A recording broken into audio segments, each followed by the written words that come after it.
Salut, bienvenue à la librairie Les Petits Choux. Est-ce que tu es venu chercher un livre en particulier? Des livres pour enfants? Parfait, c'est notre spécialité ici, les livres pour enfants. Donc, tu veux jouer avec des suggestions? Parfait. Écoute, en ce moment, j'ai mes meilleurs vendeurs pour livres pour enfants. Fait que je suis vraiment contente de pouvoir te présenter ça. Ici, j'ai Bluey, Papa met Bingo et Bluey au lit.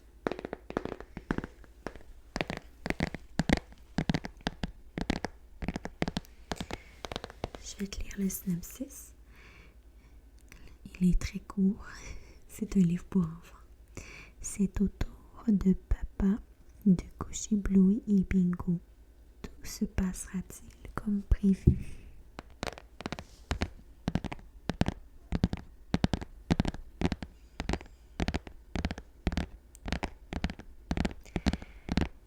C'est une belle possibilité.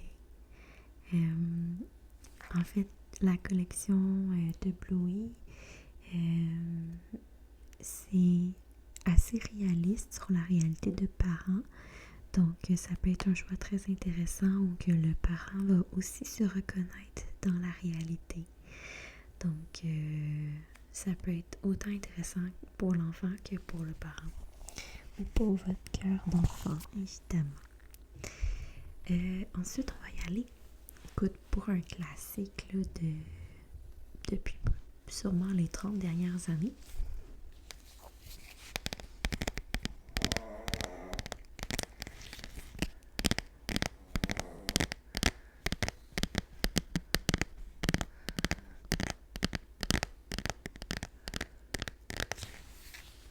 Je t'aimerai toujours. Je t'aimerai toujours. En fait, on a même une petite partie de l'histoire en arrière. Donc, je te lis ça. Une jeune femme tenait dans ses bras son nouveau-né, qu'elle contemple avec tendresse, lui chante doucement cette berceuse. Je t'aimerai toujours, la nuit comme le jour, et tant que je vivrai, tu seras mon bébé.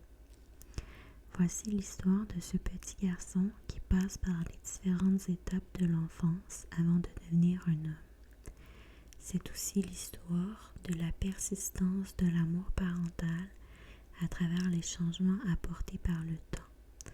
Je t'aimerai toujours est un livre que les adultes aussi bien que les enfants se plairont à lire et à relire. Donc effectivement, je pense que le synopsis le dit assez bien. C'est un livre qui va... Je vais vous le mettre un petit peu proche. L'image est vraiment... Je pense pas que la page de couverture a changé au fil des années. Donc, c'est une berceuse qui est chantée à chaque soir à un garçon qui grandit et auquel le parent renouvelle son amour année après année. Puis la fin est vraiment touchante. Puis ça se lit très bien, là. Ça se lit en un soir sans problème. Donc, voilà. Ensuite, on va y aller pour une option pratique, en fait, en termes de lecture. Béa se sépare de sa tétine. Béa se sépare de sa tétine. C'est un livre qui va permettre aux enfants de se séparer de leur suce ou de leur tétine. Donc, il y a une fameuse histoire sur la fée des tétines. Donc, je peux vous montrer une image là, juste pour vous aider. Là. Mais ça dit que les fées utilisent les suces, les tétines comme des parapluies, notamment, puis qui en ont besoin. Puis, si l'enfant accepte de remettre sa tétine aux fées, et il va avoir une surprise. Bref, c'est c'est plus complexe que ça l'histoire, mais en gros c'est ça. Donc je lis en arrière.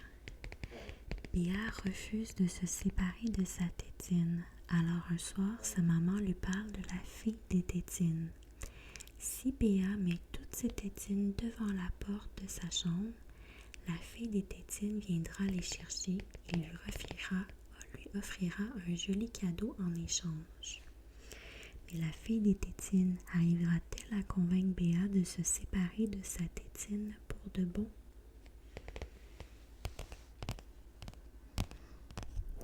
Donc, c'est un livre qui peut favoriser le sevrage de la tétine, malgré qu'il existe toutes sortes de moyens. Chaque enfant est différent. Ensuite, ici, pour le monstre des couleurs va à l'école. Le monstre des couleurs va à l'école.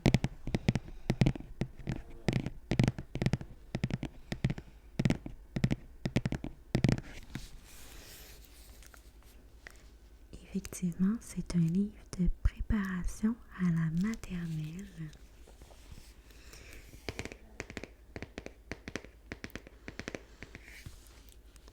L'école, qu'est-ce que c'est? Le monstre des couleurs est un peu inquiet. Aujourd'hui, il va à l'école pour la première fois. Il n'a aucune idée de ce qui va lui arriver. N'aie pas peur, gentil monstre. De grandes aventures pleines d'émotions et de nouveaux amis t'attendent en classe. Puis le monstre des couleurs, ce qui est intéressant, c'est une collection de livres, mais selon les émotions qu'il vit, il change de couleur. Donc, si par exemple il est en colère, il devient rouge. Des fois, il est multicolore parce qu'il vit plusieurs émotions.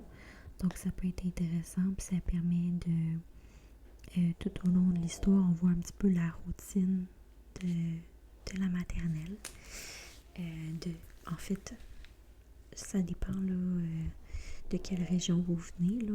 On peut dire la maternelle, on peut dire le début là, de l'âge scolaire. Là, ça dépend de chaque région, c'est différent pour l'âge. Ok. On a aussi des collections de livres qui sont un petit peu plus ludiques, comme les Cherche et Trouve. Un Cherche et Trouve qui est assez populaire, c'est le Cherche et Trouve de Schtroumpf.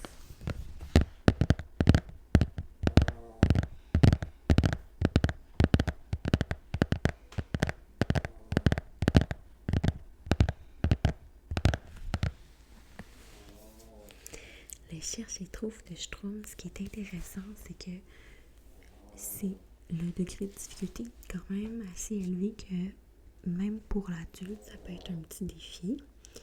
Donc, les Schtroumpfs cherchent et troumpfent les tous. Le grand Schtroumpf, le Schtroumpf à lunettes, la Schtroumpfette, retrouvent des personnages préférés et de nombreux objets dans chacune des scènes schtroumpfantes de ce livre. À toi de jouer. Je vais vous montrer à l'intérieur, justement. On va regarder une page en particulier. Ok. Par exemple, ici, c'est le championnat de football. Puis ici, on a les schtroumpfs qu'on doit trouver. Puis, ça peut être quand même difficile parce que des fois, le schtroumpf est de dos, ou il est loin, ou il a la tête à l'envers. Donc, ça peut être quand même un bon défi. Donc, assez intéressant comme sélection de livres un petit peu plus ludique.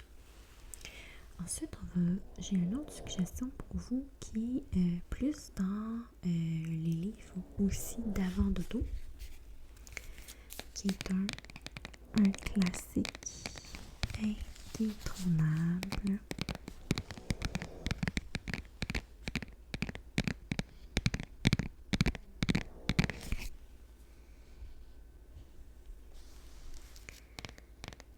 Donc, je vous lis en arrière. Petit renard est de très mauvaise humeur. Il dit que personne ne l'aime, Mais ce n'est pas vrai. Maman va le rassurer et lui expliquer que l'amour durera toujours, quoi qu'il arrive. Donc, c'est un livre très intéressant parce que les enfants d'un certain âge, aux alentours de 2, 3, 4 ans, vont avoir l'impression que leurs actions, s'ils font des erreurs, leurs parents vont arrêter de les aimer. Donc, c'est un livre qui va vraiment imaginer que quoi qu'il arrive, le parent il va toujours aimer son enfant de façon inconditionnelle. Donc, c'est vraiment une bonne option pour ça, qui peut être très rassurante pour l'enfant. Ensuite, on poursuit. Un livre qu'on a reçu récemment, qui est très intéressant. Je pense que c'est un livre qui est québécois. Donc, c'est Bob le Bobo. En plus, la couverture fait un son incroyable.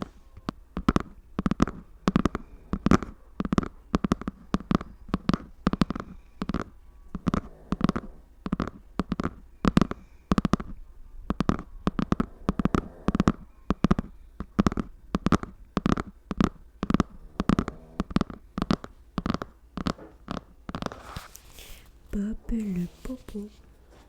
Bob est un bobo, un adorable petit bobo. Mais comment se faire un ami quand on est un bobo? Donc, c'est vraiment intéressant. Il personnifie, dans le fond, un bobo qu'un enfant peut avoir. Donc, quand un enfant tombe, le Bob apparaît.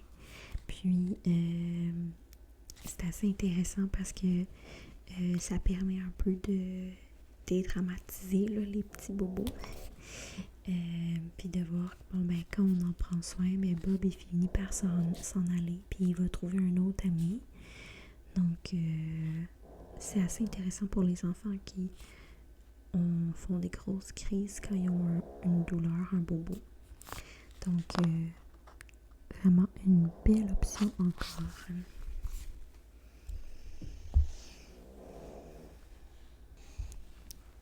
Ensuite on poursuit avec C'est mon corps d'Élise Gravel. Toute la collection d'Élise Gravel, je vous la recommande parce que ce sont des livres qui ont une intelligence incroyable. Donc l'enfant aime, mais en même temps, on apprend des choses sur la vie, sur les émotions, sur le bien-être collectif. Donc c'est très intéressant. Puis les personnages sont toujours dessinés en style dessin animé, en style plus BD, excusez-moi, bande dessinée. Donc c'est très intéressant. Alors le synopsis, c'est mon corps. Il existe toutes sortes de corps et chaque corps peut faire plein de choses différentes. Ton corps est ton meilleur ami et tous les corps doivent être respectés et célébrés. Donc à l'intérieur, il y a des corps qui sont plus grands, plus gros, plus longs. Par exemple ici, là. Nos corps ont aussi toutes sortes de capacités différentes et peuvent faire plein de choses. Donc, il y a même un petit coco en chaise roulante, un petit coco qui a un appareil, un petit coco qui danse, un petit coco qui court. Donc, ça permet vraiment de normaliser les différences de corps, mais différences points aussi. Donc, très très intéressant à apporter à un enfant là, aux alentours de aussi 4-5 ans, montrer que les différences c'est normal, que c'est correct. Donc voilà. Là, si on avait à faire un top 3 dans ce que je t'ai présenté, je sais pas s'il y avait quelque chose que vous préfériez. C'est sûr qu'il y a les livres qui sont vraiment classiques, les livres qui sont vraiment réconfortants, ludiques. Puis il y a les livres qui sont plus plus pratiques, effectivement, comme le livre de préparation à l'école, le livre de Béa se sépare de sa tétine. Mais on va y aller avec un de chaque. Donc, le classique indétrônable, c'est Je t'aimerai toujours. Donc ça, on le met. Ensuite,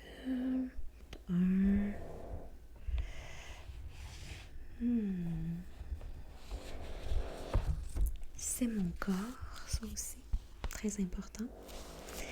À apporter aux enfants ce concept-là. Puis, j'irais rajouter le monstre des couleurs.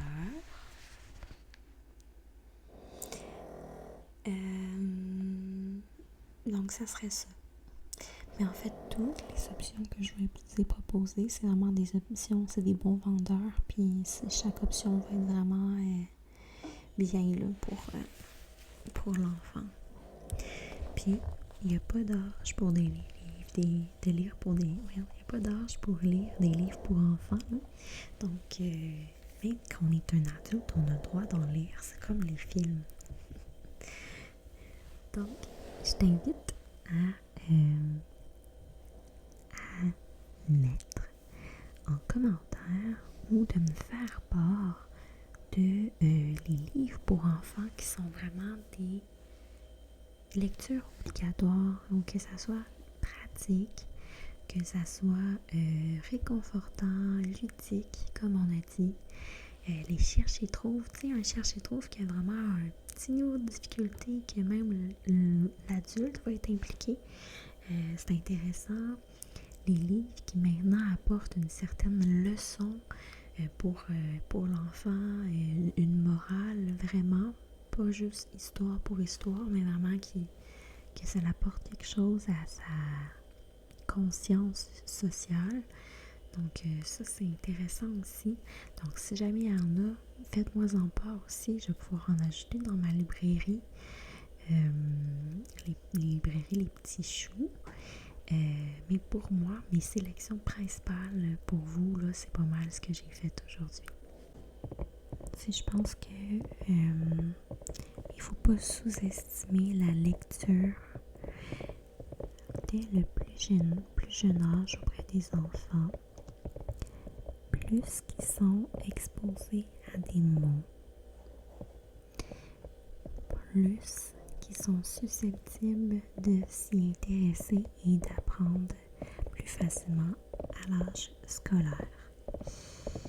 Donc, puis je pense que dans la relation aussi entretenue avec l'enfant, ça peut être super intéressant d'inclure la lecture. Donc, ça a vraiment beaucoup de bienfaits. Je vous recommande vraiment de lire vous-même ou de lire avec l'enfant, peu importe. Des fois même une lecture de 5 minutes, il se passe quelque chose, c'est relaxant et tout, donc voilà, ça me fait plaisir. C'est important pour moi de vous faire ce petit discours-là pour la lecture chez l'enfant.